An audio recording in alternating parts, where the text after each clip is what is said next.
Recover from heartbreak and revive your life? This is Soul CPR with your host, Ann Papayoti. We've all had soul-crushing experiences and lost ourselves in our pain, but there is a way out. On this podcast, Amazon best-selling author, award-winning life coach, and advice columnist Ann Papayoti helps us navigate the path from heartbreak to healing.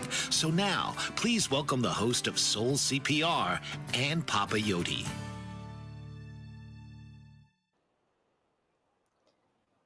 Hello, everyone, and welcome to Soul CPR. I'm glad you've joined me today, whether it's your first time or you've listened to several episodes. I'm very thankful to those of you who've been with me and that you're sharing it with others, because I'm hearing from a lot of new people that are excited about the types of shows we're doing, and I know today's episode will be no different. I'm really thrilled about my guest today, not only because he's a dear friend, someone I've known since my very first year of high school, and I can't shake him away. We're still close today, and he is just a true testament to resilience and transformation. But he's not just my friend, he's a friend to pretty much everyone who meets him, and I'm talking people from childhood all the way to strangers he meets on the street. You're going to hear a lot about how he has an impact on his community, but basically on everyone he meets. He's an inspiring human being. He's also a comedian, but we'll learn more about him soon through his own words and in his story. But again, thank you for listening, for watching, and for sharing Soul CPR with others. So I'm not going to take any more time in this introduction. I'm ready to introduce you all to my friend Bryant Driggers, whom I call Briar. It's just a nickname stuck through the years, so forgive me if I do that, but his name is Bryant Driggers. Welcome to the show, Bryant. Thank you. I tell you, after that introduction, I'm excited to see what I have to say.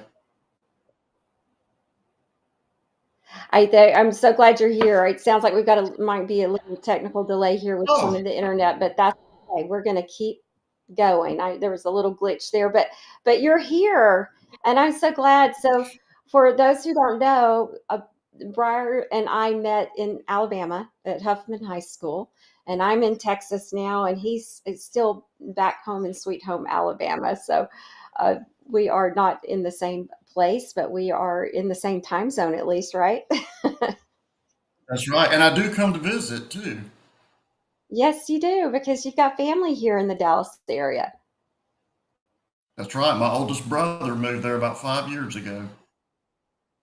Yeah, so I'd like to say you're always coming to see me and you visit your brother, but I think it's the other way around. Hey, whatever works. Whatever works. That's right.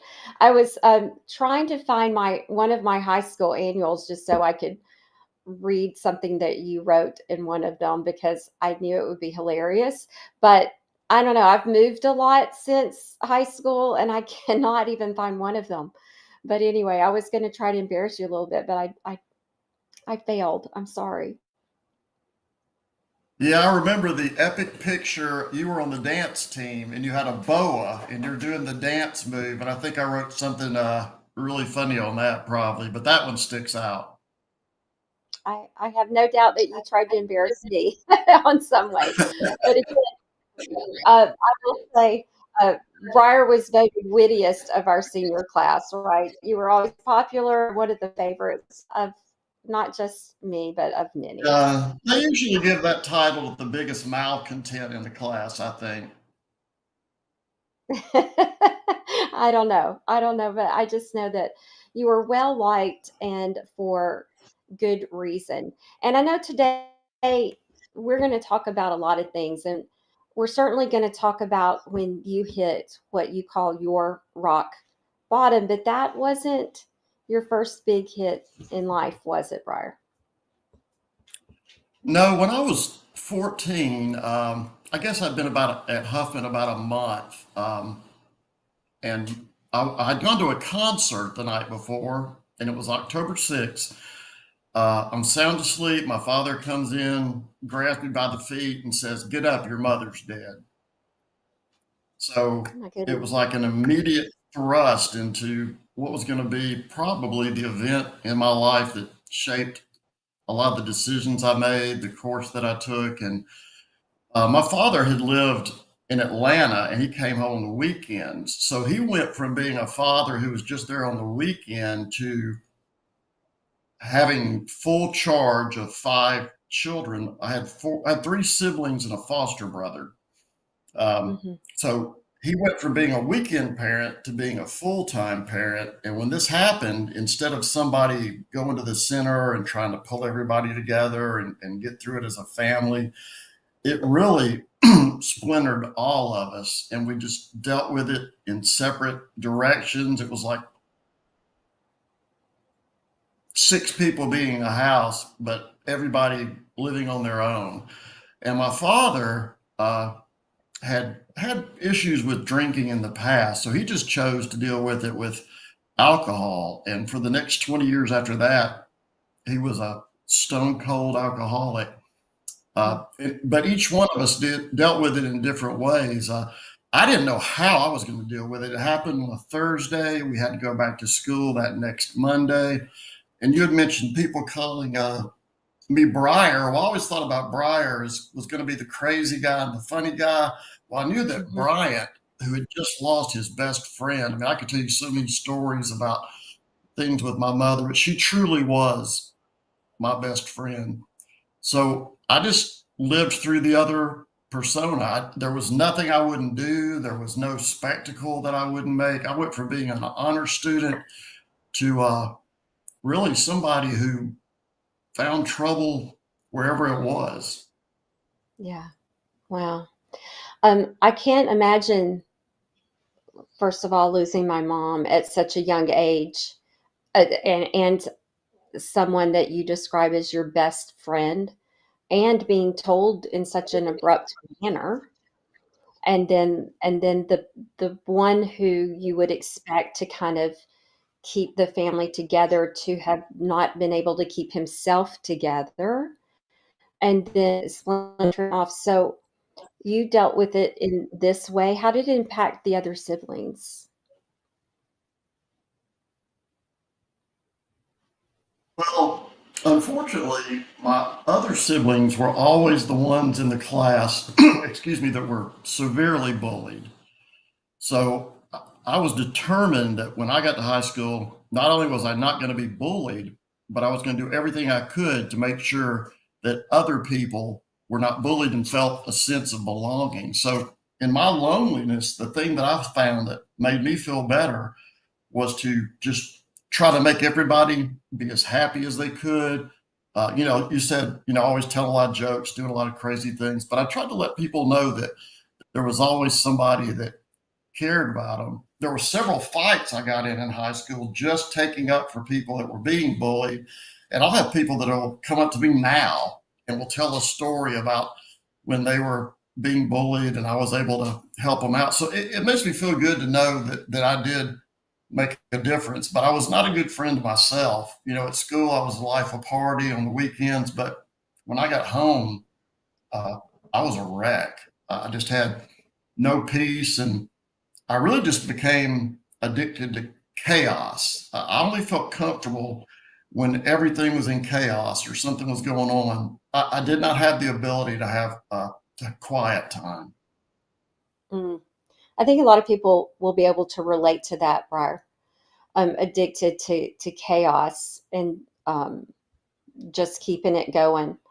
I remember you guys lived out in Apple Valley, right? Yeah. Yeah, and I remember going to a party out there. It just, yeah. And then I remember some of you guys got into a car accident just down the street, right? Yeah. Yeah, and unfortunately, I was driving, so the driver is always the one who becomes marked as the you can't hang around with that person anymore. They were driving. I took full responsibility for it, but I've always raised my kids that if something happens, you're not going to say you shouldn't have been with the other person. You were with you, and you should have made the right decision. And I made a Mm. terrible decision. That I was only 15. We pushed my dad's car to the driveway. We'd all been drinking. We got around the block one time and hit a telephone pole. Everybody went to the hospital, but thank God nobody was seriously injured. Yeah, yeah, I remember that. I do. I don't know why that just popped in my head, but it did. But I remember thinking, when there's someone without a mom, there's someone without some direction, right?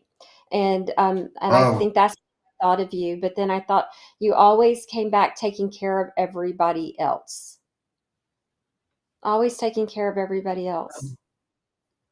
yeah, unfortunately, I, you know, I've gone to a lot of counseling, and there was a counselor one time that really hit home with me, and you've honed in on it also, that I spent so much time trying to take care of everybody else and make sure everybody was happy.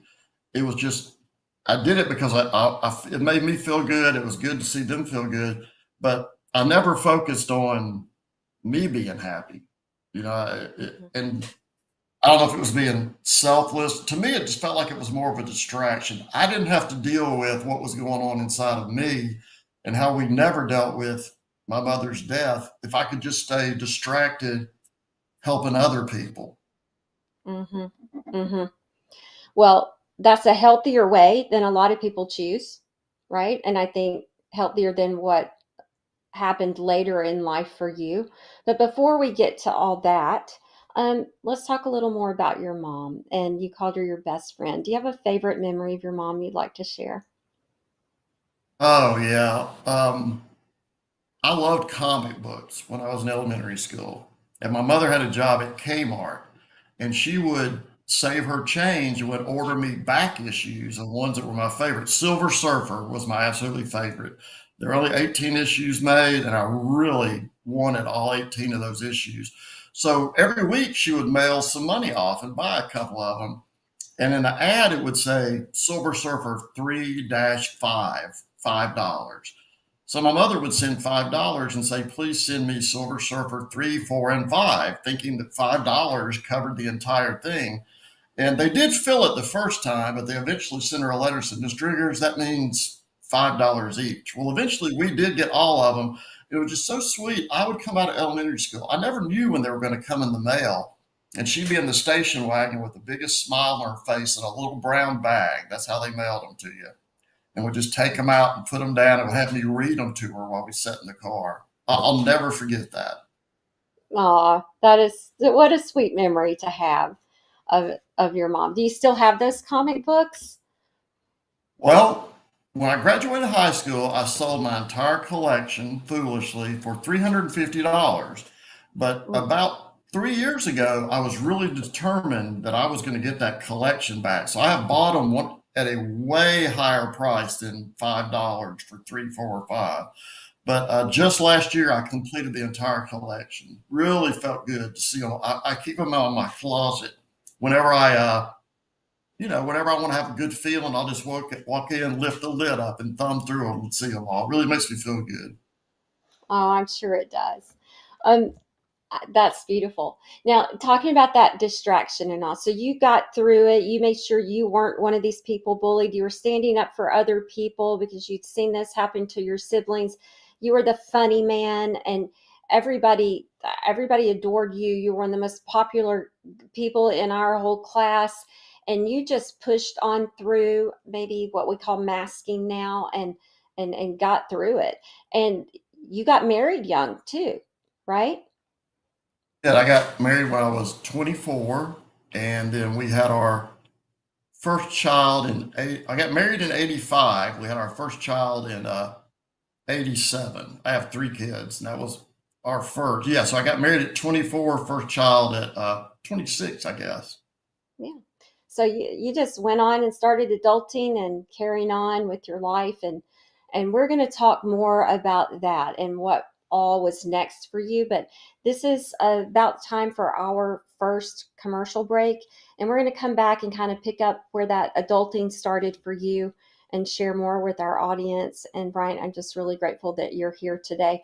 So don't go far, folks. We'll be back with more Soul CPR. What if there were a super tiny device that could diagnose the brain and is smaller than a single human hair? What if you could see inside the brain to help an epilepsy patient during surgery or to help the fight against Parkinson's disease? Dr. Patricia Broderick is proud to announce the Broderick Probe, a biomedical and electronic breakthrough. Imagine a probe to help with the understanding and potential cure of brain-related diseases. To learn more, listen live to the Easy Sense radio show with host Dr. Broderick, Wednesdays 7 p.m. Eastern on the Bold Brave Media Network and TuneIn Radio. And to help support the Broderick Foundation, please go to EasySense.com and learn how, with your help, we can fight these horrific brain disorders. That's EasySense.com to learn more and help support the Broderick Foundation. Author, radio show host, and coach John M. Hawkins reveals strategies to help gain perspective, build confidence, find clarity, achieve goals. John M. Hawkins' new book, Coached to Greatness, Unlock Your Full Potential with Limitless Growth, published by iUniverse. Hawkins reveals strategies to help readers accomplish more. He believes the book can coach them to greatness. Hawkins says that the best athletes get to the top of their sport with the help of coaches, mentors, and others. He shares guidance that helps readers reflect on what motivates them, rediscover and assess their core values, philosophies, and competencies, find settings that allow them to be the most productive, and track their progress towards accomplishing goals. Listen to John Hawkins' My Strategy, Saturdays, 1 p.m. Eastern on the BBM Global Network and TuneIn Radio. Hello, everyone. Thank you for joining us today. I'm Ann Papayotti. I'm here with my special guest and dear friend, Bryant Driggers, and he's sharing with us his story, some of the dark places, and we're going to share some of the light places too. But just before the break, Briar, we were talking about, at 24, you got married, you started your family, you were starting your career. So tell us about kind of getting in this adult world. What did this mean to you, that starting your family and your career? Well, my biggest joy was having children. Mm-hmm. And, my father was kind of a tough nuts guy. He grew up poor, had 14 siblings. So there wasn't a lot of I love yous or compassion or anything like that. So I was determined as a father, every day I was going to make sure I told my children that I loved them. Not only showed them, but voiced it, told them every day. And I think that's made a big difference in how they've grown as adults.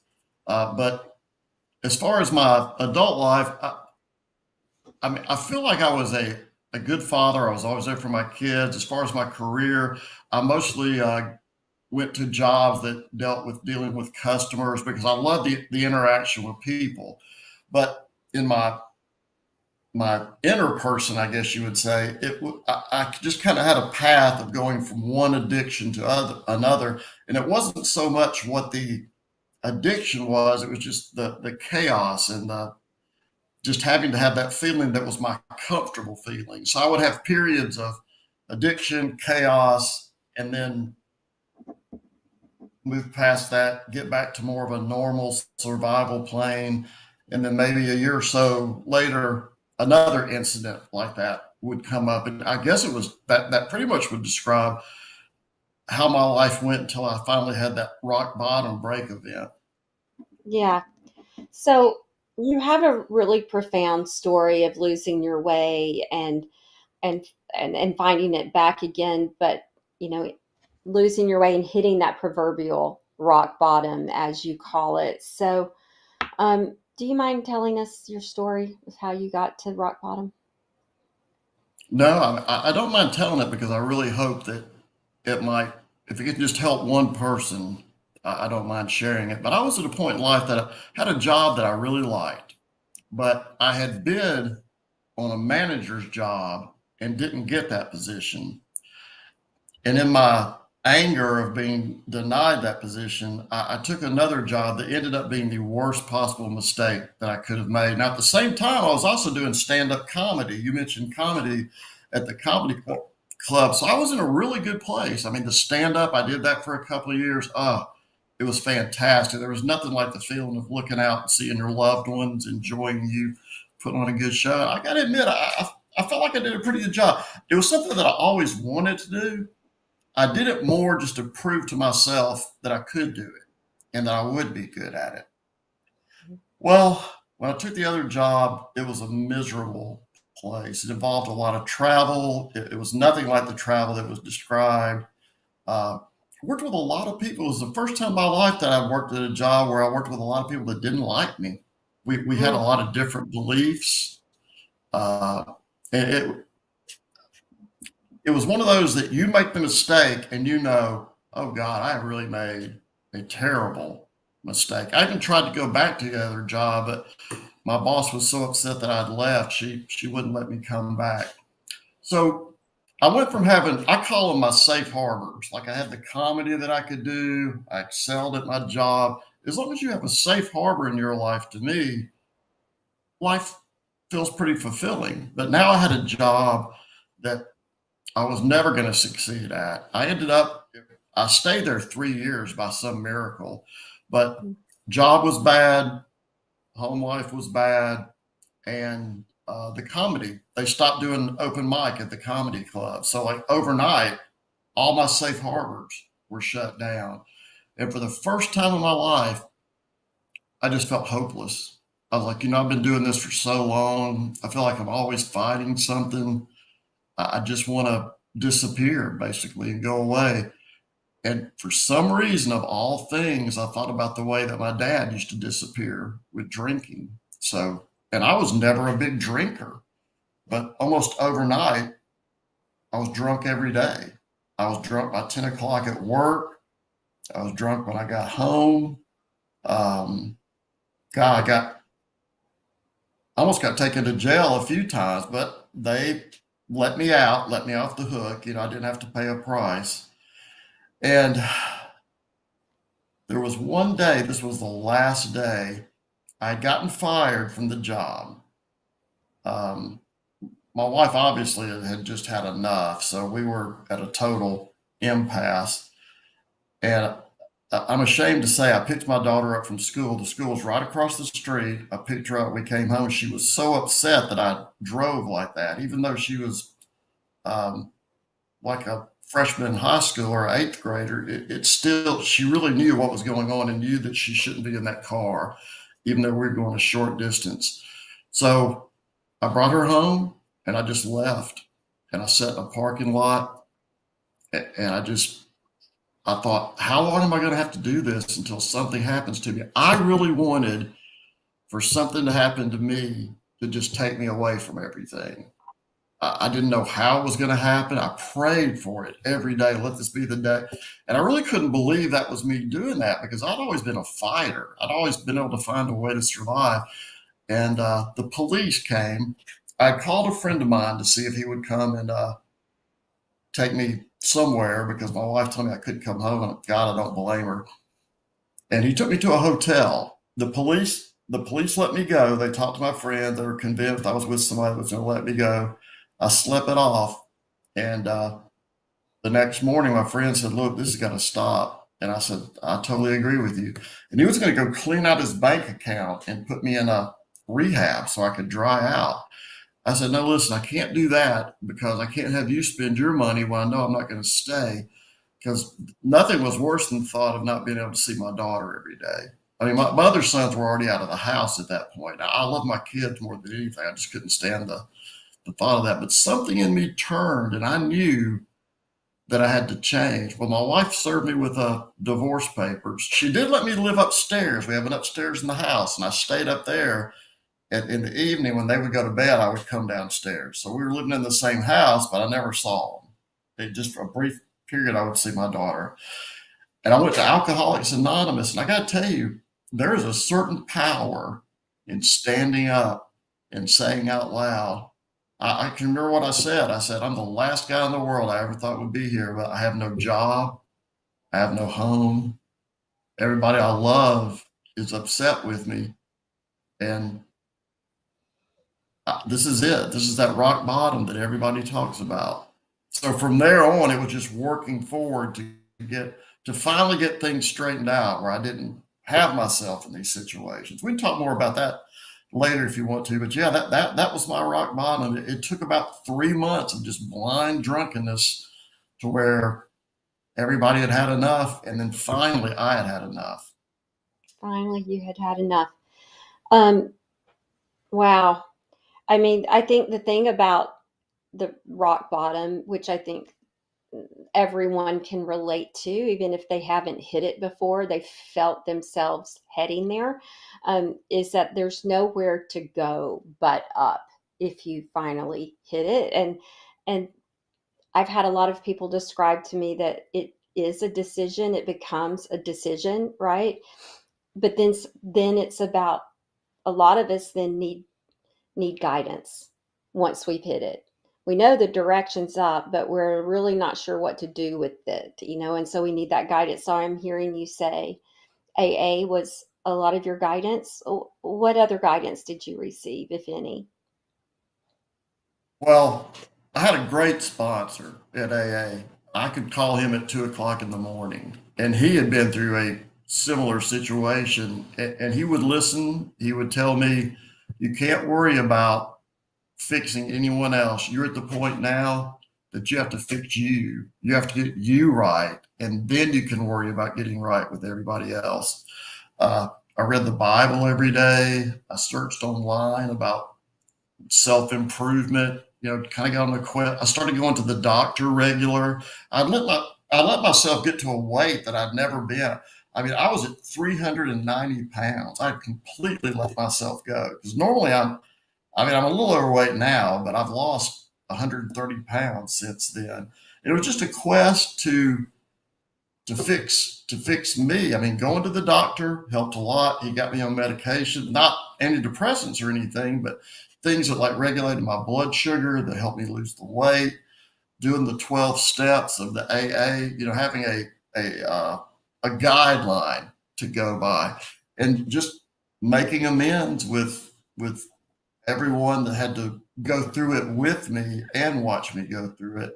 But I did, at the end of the day, I did find an inner peace. My wife and I agreed that we should get back together, but we should really work on having the kind of marriage that we had before, not where we were just co-parenting like we had done for the last 8 or 9 years.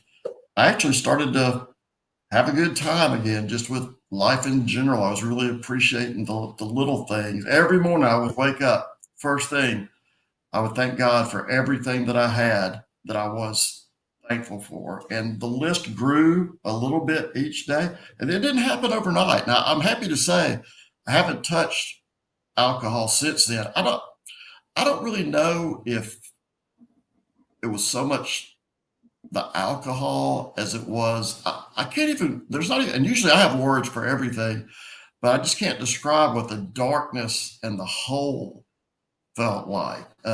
What you had said, like total hopelessness. But it was such a joy coming out of it. But it was hard earned, and everything that you really appreciate in life, every lesson that you learn, usually comes through something really terrible, I feel. Yeah.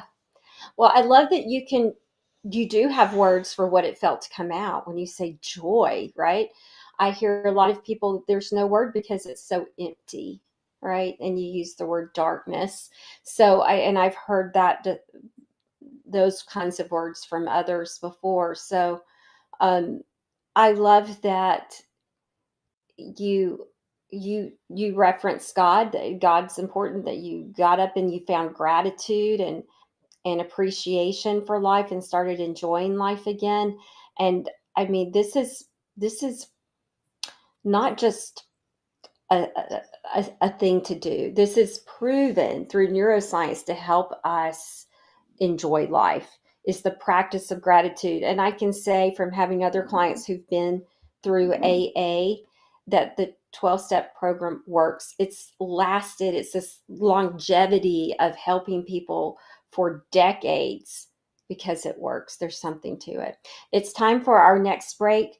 When we come back, we're going to have more with Briar, and we're going to be coming on that upside, that joy that he found, and we're going to talk more about all of that. So don't go far. We'll be back with more Soul CPR. Did you know that your beliefs create your entire reality? But it's the subconscious beliefs that do most of the creating. Belief shifter and life coach Shiraz can help you identify those limiting beliefs and eliminate them, often in a single session. Like, it was almost instant. Like, I had relief right away. Creating better health, relationships, careers, and finances. Let Shiraz help you step out of safety and into awareness. Definitely something's happening. It's like a flow inside. It feels good. Whether in person or online, Shiraz provides personal coaching, belief shifting. Visit Shiraz at energeticmagic.com or call 416-529-7429. Energetic Magic on the BBM Global Network, Tuesdays at 7 p.m. Eastern. Find your greater happiness. Be well. Be aware. Be magical. Are you struggling to care for elderly parents or a spouse? Do you wonder if being a caregiver is making you sick? Are you worried about taking time off work to care for elderly parents and balance work, life, and caregiving? Has caregiving become exhausting and emotionally draining? Are you an aging adult who wants to remain independent, but you're not sure how? I'm Pamela D. Wilson. Join me for the Caring Generation radio show for caregivers and aging adults, Wednesday evenings, 6 Pacific, 7 Mountain, 8 Central, and 9 Eastern, where I answer these questions and share tips for managing stress, family relationships, health, well-being, and more. Podcasts and transcripts of the Caring Generation are on my website, PamelaDWilson.com, plus my caregiving library, online caregiver support programs, and programs for corporations interested in supporting working caregivers. Help, hope, and support for caregivers is here on the Caring Generation and PamelaDWilson.com. Hi, everyone. Welcome back. I'm here with my dear friend Bryant Driggers today, and he's sharing his very powerful story of hitting rock bottom and rising up from the ashes again. So before we go on, I just want to give a shout out to Martha, your lovely wife, and to all the spouses who have stood by a spouse who has hit rock bottom and stayed with them, have come back and supported them and revisited the commitment of marriage and been able to rectify all of that. So I know I went to you guys' wedding, and I remember I can see where I was sitting in church. I can picture you guys, saying your vows. And so this is a testament truly to the two of you and her ability to forgive. So she represents many, and I thank her for that. So I wanted to move into, since losing your mom, you were always stepping in to help others, not just your siblings and many of our classmates. As you said, you get in fights to defend others. But, there's something pretty incredible that you also started back then. You actually started a charitable organization it started as a kind of a fluke. I love this story. Would you mind telling us about One Brother, One Mission? No, not at all. We had been married, I guess, about a year. It was my first job when we were married. Well, my first job, I managed a hair salon, but this was my first professional job. And I had a boss who was just impossible to deal with. And he gave us all a very expensive bottle of wine for Christmas. Talked about it all day, how much money he had spent. He hoped we enjoyed it, we could appreciate it. So I'm riding home from work and I ride by the downtown. I think, what can I do with this bottle that's really going to make me feel good? So I went downtown through downtown Birmingham and I saw a couple of homeless guys at the park. They all hang out at Lynn Park. And I gave them the wine and said, hey, enjoy. They were so happy to get it. But when I got home, I had a terrible feeling about doing that. I said, I probably gave those guys the worst thing somebody could give them when they're in a situation like that.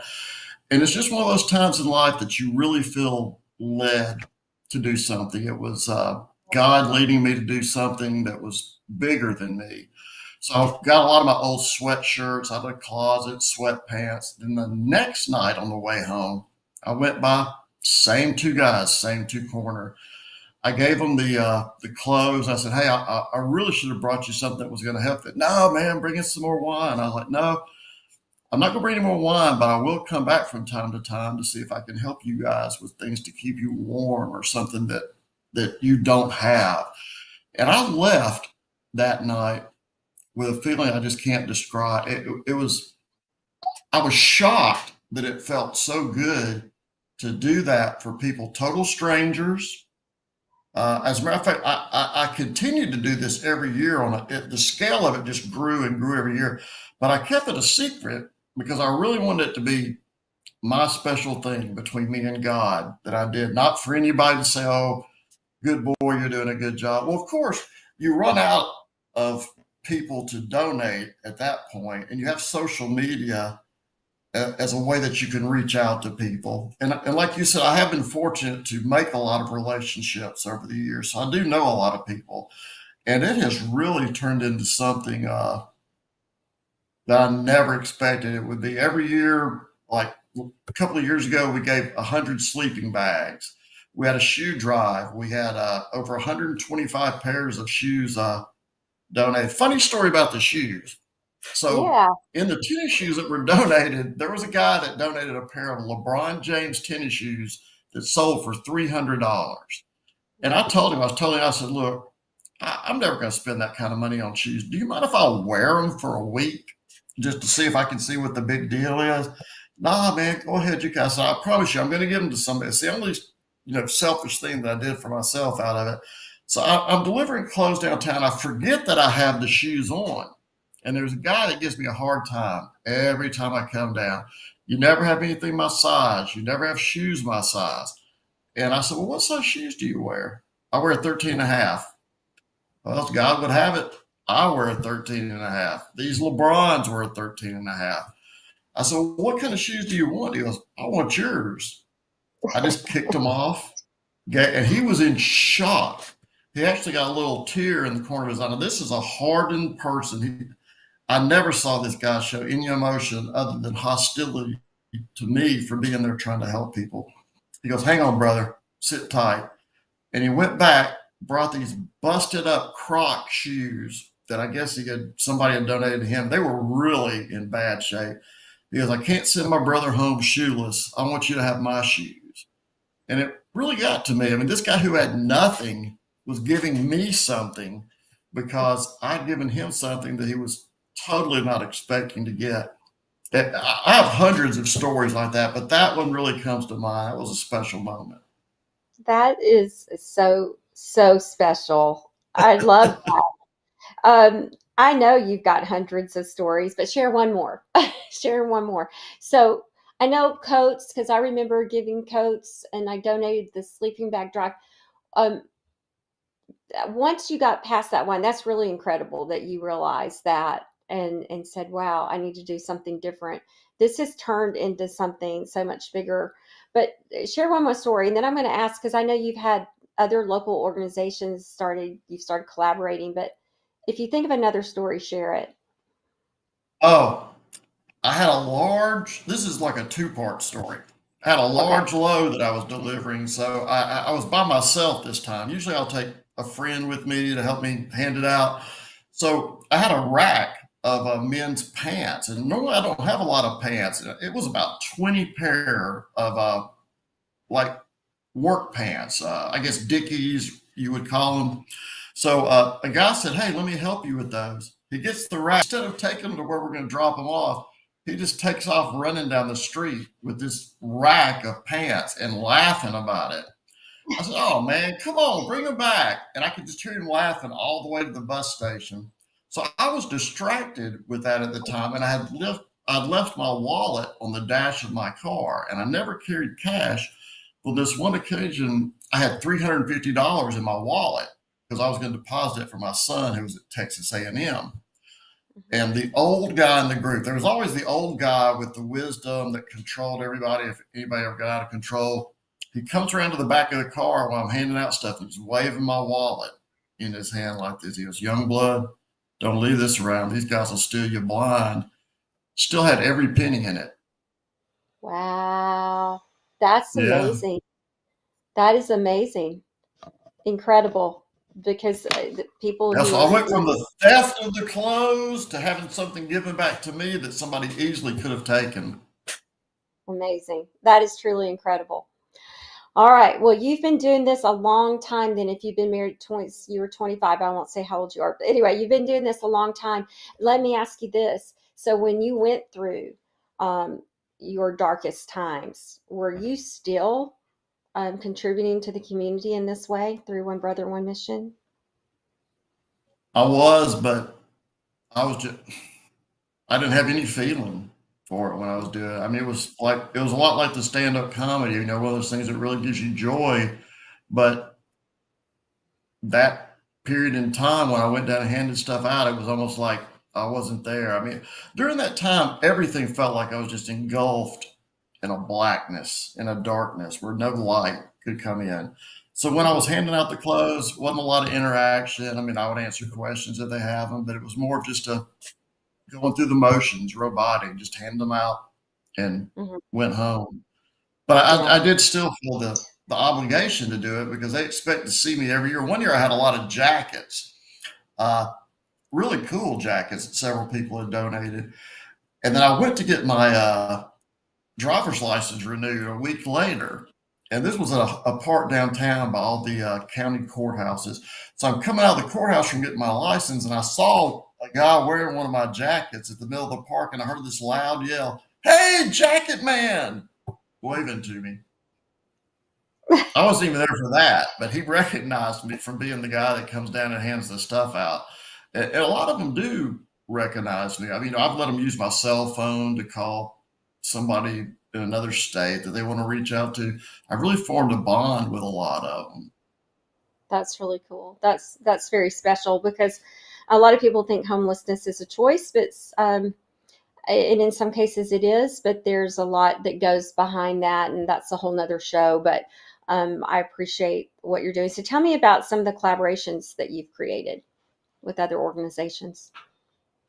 Well, as word gets out and people donate, I'm lucky I have a neighborhood page so I can put up when a drive is coming up. I mean, I'll go out to get the mail, there'll be a bag of clothes sitting on the front porch. It's really amazing the way that people give. But there's a local merchant, Tula J Boutique, who has just been incredible and has allowed us to help a completely different group of people. Whenever she clears out her inventory, she will call me and say, "Hey, do you want to come to the store and pick some things up?" Well, now when she says some things, she means 2 loads in my Explorer to bring it home. And it's all brand new shoes, pants, dresses, everything for women. They still have the tags on them. I mean, it's not the usual clothes that people give me when they're going to take them to the Salvation Army. So Mhm. my wife had involved a local organization, Be Kind Birmingham, because they reach out to battered women and to underprivileged young girls. And they will take this clothing that Tula J has donated and will set up what they call a shop at a library, for example, next to a poor school. And these girls can go in and have the experience of going in a store, shopping, getting really nice clothing, like I said, tags still on it, without having to pay a single thing for it. It has just made me feel so good that through Tula J, through us, through Be Kind Birmingham, have been able to touch the lives of so many young women and underprivileged women and girls. Amazing. So and I know most of your stuff has helped men, and now we're helping young women and girls, and it's all connected. So Be Kind Birmingham and Tula J, thank you for the work that you're doing in the Birmingham community. This is amazing, Briar. See how, it's like throw the pebble and then the ripple that it makes, and it's Oh, really, yeah. really truly cool. Well, we are going to take our final break in the show, and when we come back, we're going to wrap it up with some final and closing thoughts and some takeaways for our audience. So don't go far. We'll be back with more Soul CPR. What if there were a super tiny device that could diagnose the brain and is smaller than a single human hair? What if you could see inside the brain to help an epilepsy patient during surgery or to help the fight against Parkinson's disease? Dr. Patricia Broderick is proud to announce the Broderick Probe, a biomedical and electronic breakthrough. Imagine a probe to help with the understanding and potential cure of brain-related diseases. To learn more, listen live to the Easy Sense Radio Show with host Dr. Broderick, Wednesdays 7 p.m. Eastern on the Bold Brave Media Network and TuneIn Radio. And to help support the Broderick Foundation, please go to EasySense.com and learn how, with your help, we can fight these horrific brain disorders. That's EasySense.com to learn more and help support the Broderick Foundation. Author, radio show host, and coach John M. Hawkins reveals strategies to help gain perspective, build confidence, find clarity, achieve goals. John M. Hawkins' new book, Coached to Greatness, Unlock Your Full Potential with Limitless Growth, published by iUniverse. Hawkins reveals strategies to help readers accomplish more. He believes the book can coach them to greatness. Hawkins says that the best athletes get to the top of their sport with the help of coaches, mentors, and others.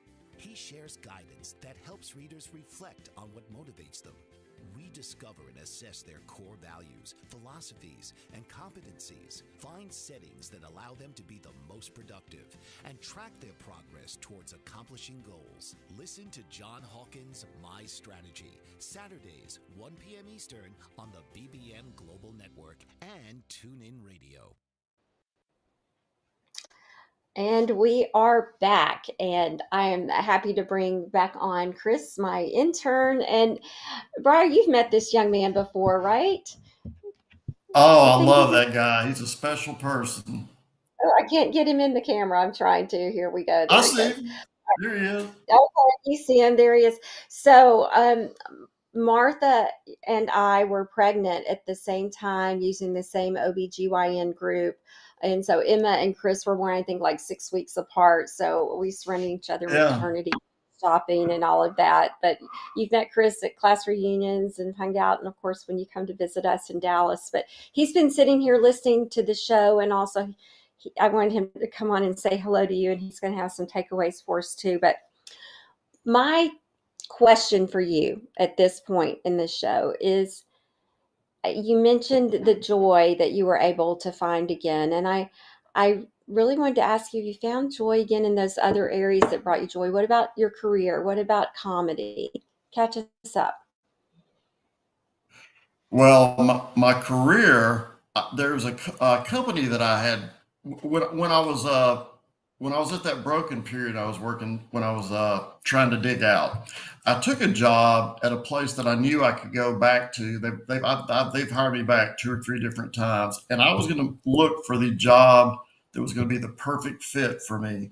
And I got the Birmingham Business Journal, read all the reviews, and I ended up interviewing at Jack Henry. It's a software company. So I do software support for business banking, Secrecy Act, fraud, things of that nature. But if I would have applied for that job at any point in my life prior to when I did, I'm sure it wouldn't have worked out because I just wasn't in the right state of mind. When I woke up and had nothing, anytime I have anything now, I take the time to appreciate it and say thanks for it. I'll be here 5 years in January. I get the opportunity all day to talk to people all across the country. I've built some really good relationships.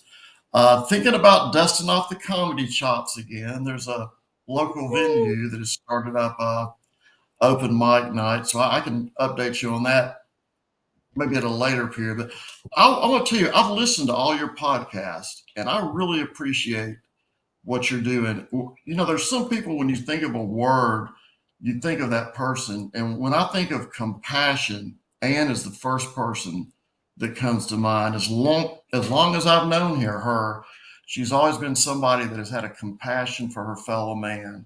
And this is just the perfect thing for her to be doing. And I can see how you're helping people. And you've always helped me over the years. So I want to thank you for doing this and give me the opportunity to be on. Hopefully it'll help one person, but it's wonderful what you're doing. Thank you, Briar. That means so much to me coming from you. And I do greatly appreciate it. And I do believe this show is helping people. And I know that this episode is really gonna speak to many. And I appreciate your openness and vulnerability to truly share out loud. And that's what we're talking about, things that people may have not talked outside of, small groups or their families. And the willingness to share out loud is what allows other people, I think, to give themselves permission to do the same. So I have no doubt that your story will help many. So thank you, thank you, thank you from the bottom of my heart. So if in 1 minute or less, something like that, whatever it would be, what would be the takeaway that you would want listeners to leave with from today? There's always a way up, no matter where you are in your life. If you want to wait till the point that you hit rock bottom, you will eventually. It's inevitable. But if you can find a way to seek something better before you get there, your life can move forward with joy. It just feels so good to be filled with joy like I am now. And I wish that I wouldn't have had to be driven to that breaking point to get there. So no matter what situation that you're in, doesn't matter if somebody's been in a worse situation or you see somebody that might have what you think is the ideal situation. Nothing's perfect. None of us are, but just speak your problems out loud, take accountability for them, and then just work on being a better person one day at a time. I love that. Thank you so much for sharing that. And I hear you say, don't minimize your problem. That gets into that comparison thing. Don't minimize where you're at. And yeah, love it. Chris, if you had to take away. One of my favorite things to tell people is there's nothing for you in that rear view mirror. People spend so much time looking back and having regret. I don't have any regret. I've lived it, I've owned it, and I'm going to move forward. But that's a saying that's probably like my go-to saying. There's nothing for you in the rearview mirror. Just look forward and look up. Love it. I love that so much. So, Chris, if you had a takeaway from having listened to Briar today for the audience, or what's your personal takeaway from today? Well, first of all, thank you, Briar, for being here. It's wonderful to hear your story, and I believe it's going to help a lot of people. My takeaway from this story is it's not only important to be kind to others, it's more important to be kind to yourself. Mm-hmm. Oh, Amen. yes. And Perfect. that is some more kind of a takeaway, right? Because that's what you realized that you were missing all that time, right, Briar? You were so focused on others. You were ignoring your own healing. You had not truly healed from your mom's passing as you just kept moving forward and taking care of others. Awesome, Chris. Great takeaway. Well, I Great think takeaway. Yeah, great takeaway. And I'm gonna add, mine is to practice gratitude. There's always something to be grateful for, even if it's just that the sun came up again today, to give you another chance to start pushing off that proverbial bottom. So awesome show. I'm so happy that you've been here. And at this point, it's time for us to start concluding. So as we conclude this episode of Soul CPR, listeners, I want to remind you that healing is not a linear journey, that it is a process of profound transformation. So if today's stories resonated with you, and I'm sure that they did with many, then please share this podcast with those who may need a lifeline of their own. So subscribe, rate, leave a review, all that stuff that we do, and help us reach more hearts that way. Reach out to me on social media and connect with me that way, and let me know what other types of stories that you would like to hear, and tell me your story. And let's talk about it. Let's heal out loud together. So thank you for listening. Until next time, may you find strength in your vulnerability and courage in your journey. Breathe deeply, live openly, and soulfully. Thank you again. See you next time. This has been Soul CPR with host Ann Papayotti. Breathe life back into your spirit with each episode, where she and special guests explore the relationships that hurt us and discover that healing can only begin with you. Tuesdays at 3 p.m. Eastern on the Bold Brave TV network.